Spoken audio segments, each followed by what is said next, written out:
नमस्कार दोस्तों, जय जगन्नाथ भगवान की। अध्याय 3 चतुर्युग गणना के संबंध में विचार। तो ज़्यादा समय ना गवाते हुए मैं आपको एक बात बोलना चाहता हूँ कि इस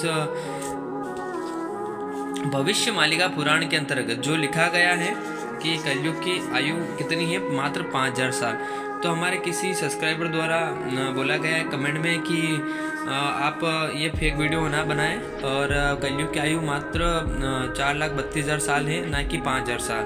तो इस चतुर्युग गणना के संबंध में विचार में जो अध्याय 3 है इसमें पूरा लिखा हुआ है, आप ध्यान से इसको सुनिएगा। और जो अध्याय 6 है उसमें पूरा तरह से लिखा हुआ है किन किन पापों के कारण जो 4,32,000 साल जैसे हुआ, 4,32,000 साल या कितनी आयु थी कलयुग की, वो किस तरह से क्षय हो गई, इस तरह यानी कि किस तरह से खत्म हो गई, या 5000 साल क्यों रह गई। तो इसके बारे में छठे अध्याय में भी विस्तार पूर्वक बताया गया है। पर अध्याय 3 चतुर्युग गणना के संबंध में विचार, इसमें भी आप देख सकते हो कि कलयुग की कुल आयु कितनी है और कहाँ है, जैसे कि इस प्रकार यहाँ पे भी देखने को मिलता है, अर्थात कलयुग की आयु 4000 साल। तो दोस्तों कहीं ना कहीं इसमें भी लिखा हुआ है कि कलयुग की आयु क्या है क्या नहीं है, और इसमें धर्म में होने वाले क्या है, 5 महापुरुष पंचसखा कौन थे, कहाँ थे, ये पूरा हम इसमें देखेंगे। और सतयुग की आयु क्या थी और द्वापर कलयुग सभी की आयु के बारे में हम जानेंगे, और इसमें क्या क्या होने वाला है चतुर्युग गणना के संबंध में विचार आप आराम से ध्यान से सुनिएगा। तो ज़्यादा समय न गवाते हुए हम बात करते हैं। ब्रह्मांड तत्व के अनुसार संसार में क्रम से 4 युगों का भोग होता है। उन 4 युगों के नाम है सतयुग, त्रेतायुग, द्वापर युग और कलयुग। सतयुग की आयु 17,68,000 साल होती है और इस युग धर्म के 4 पैर होते हैं, यानी कि सत्य, स्वच्छता, दया और क्षमा। इन चारों पैरों के कारण सतयुग में हर कोई खुशहाल जिंदगी जीता था और मानव समाज में सुख, शांति, समृद्धि और स्थापित्व था। सतयुग के बाद त्रेतायुग का आगमन होता है। इस युग में की आयु 12,96,000 साल है। इस युग में धर्म के 3 ही पैर रहते हैं, सत्य, दया और क्षमा।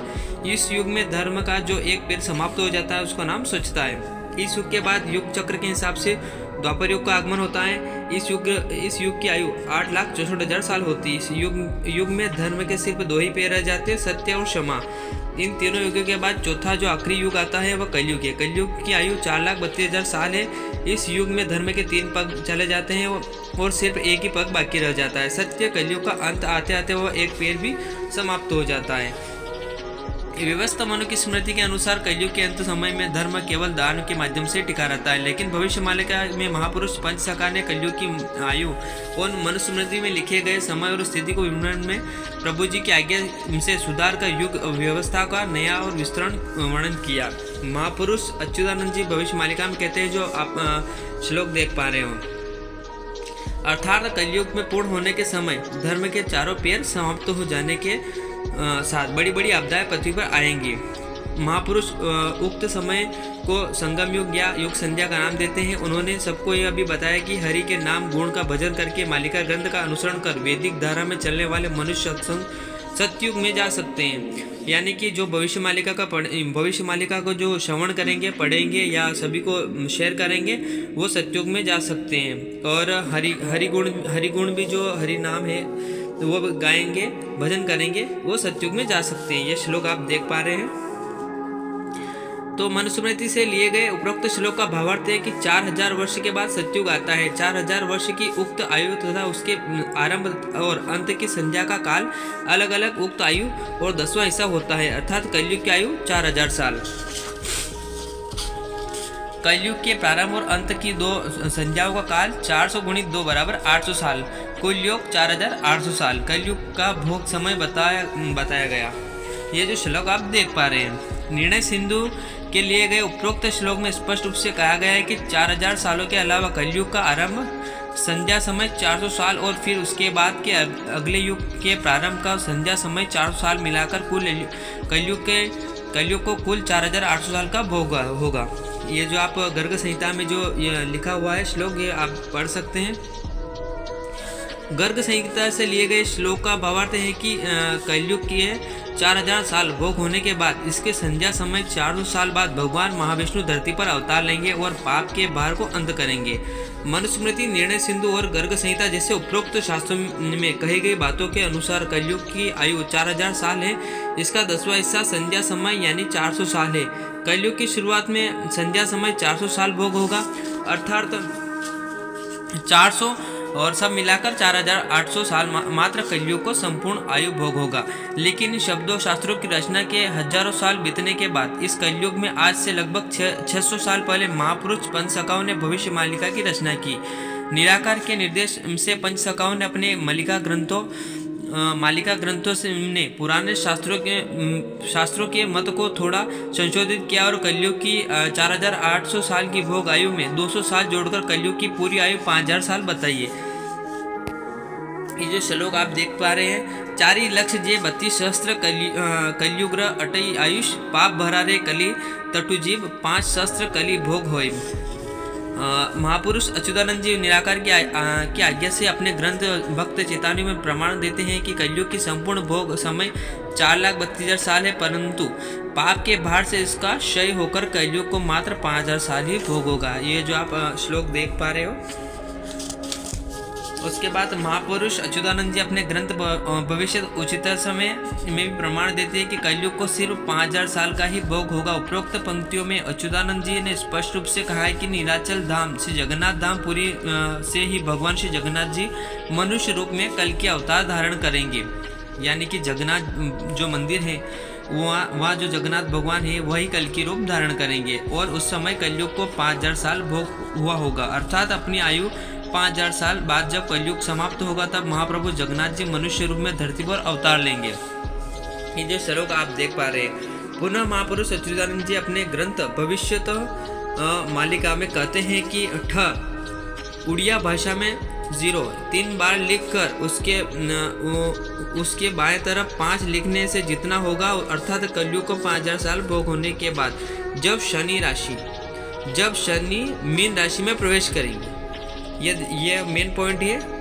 जब शनि मीन राशि में प्रवेश करेंगे यह सन 2025 का संकेत करता है।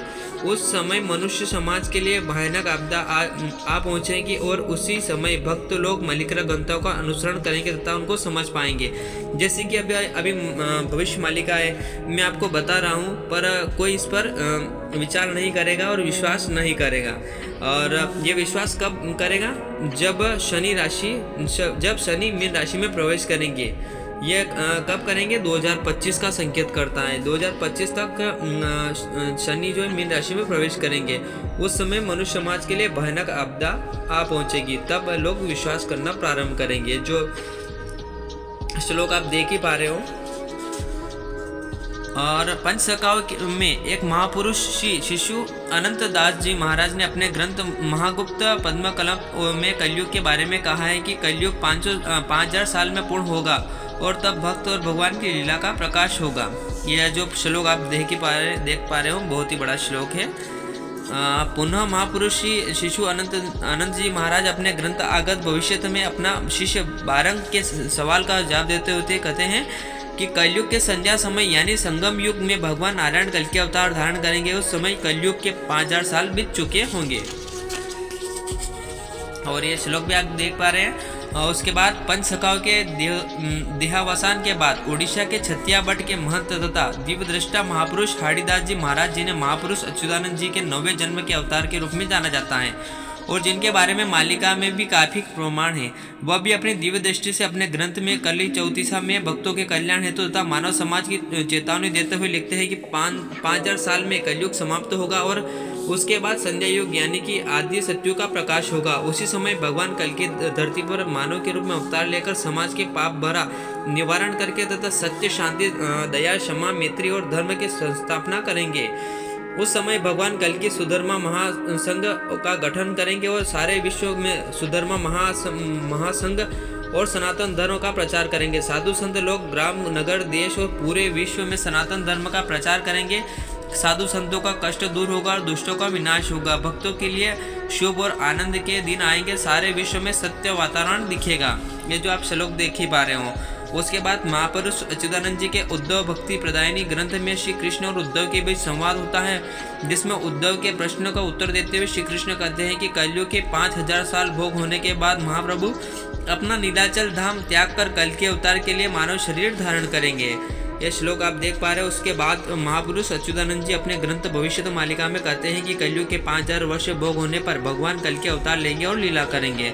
उसके बावजूद भी आप श्लोक देख ही पा रहे हो।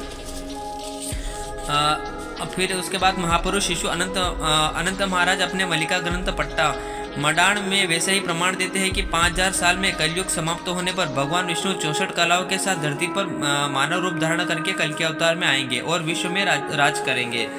उसके बाद फिर श्लोक है, और महापुरुष अच्युतानंद जी ने अपने ग्रंथ आदि संहिता में लिखा हुआ है कि कलयुग की आयु 4,32,000 साल है, लेकिन मनुष्य तो कृत पाप कर्मों की वजह से उसकी संपूर्ण आयु क्षय होकर क्षीण हो जाएगी।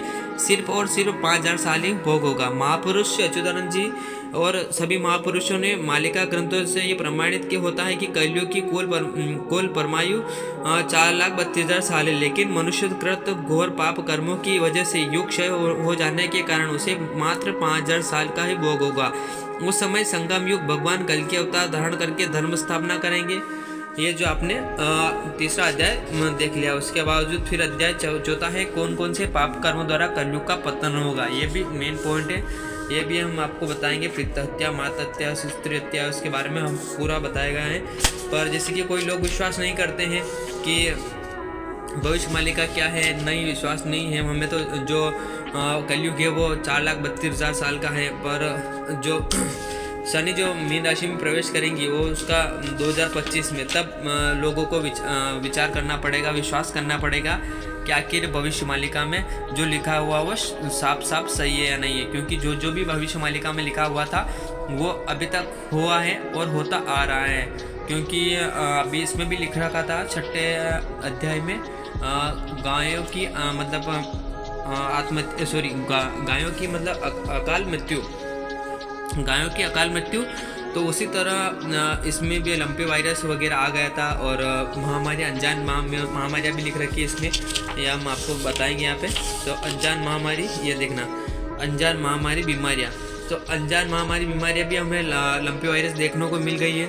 उसके बावजूद फिर और भी अनजान बीमारियाँ महामारियाँ 2025 से फिर भयंकर रूप लेने वाली हैं। क्योंकि सन 2025 में जब मीन राशि में शनि का चलन होगा तब ये सभी आपदा अपना तीव्र रूप धारण कर लेंगी। आप यहाँ पर देख ही पा रहे हो। और आने वाले समय में सभी वैज्ञानिक यंत्र, कंप्यूटर, सैटेलाइट, मानव निर्मित उपग्रह आदि काम करना भी बंद कर देंगे। ये भी भविष्य मालिका में लिखा हुआ है। तो दोस्तों ये जो भविष्य मालिका का अध्याय थी हमने जो आपको बताएं, ये ज़्यादा से ज़्यादा शेयर करें। उसके बाद हम अध्याय चौथा बनाएंगे। इसमें कुल मिलाकर अध्याय 11 है। तो आप 11 ही अध्याय को पूरी तरह से एक बार सुन ले कि आखिर भविष्य मालिका में क्या क्या लिखा हुआ, क्या क्या नहीं लिखा हुआ, और कौन कौन से हमको जो काम करना है। तो दोस्तों फिर मिलते हैं अध्याय 4 में। तो दोस्तों तब तक के लिए जय जगन्नाथ भगवान की।